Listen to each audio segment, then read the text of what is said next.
Oh, ayan, iyak lalo dito si Marcoleta.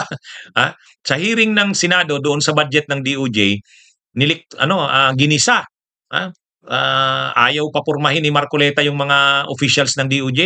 Ini-insist talaga ni Marcoleta na hindi dapat requirement yung restitution o yung pagbabalik ng ninakaw na yaman ng Diskaya para maging state witness. Ay hindi naman sinunod ng DOJ. Naglabas ngayon ng press statement ang DOJ na ang requirement nila sa mga gustong maging state witness na mga dito sa mga anomalya sa flood control ay kailangang ibalik ang ninakaw na yaman.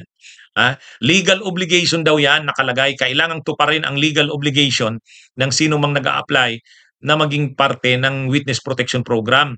Ang legal obligation kasama doon pagbabalik yung ninakaw mong yaman. Paano ka paniniwalaan na nagbabago ka na at magko-cooperate ka na, pinagsisisihan mo ang ginawa mo, kung yung ninakaw mong yaman ayaw mong ibalik. O yan. Tama naman ang DOJ. Pahiya dito si Marcoleta. Hindi rin siya pinakinggan.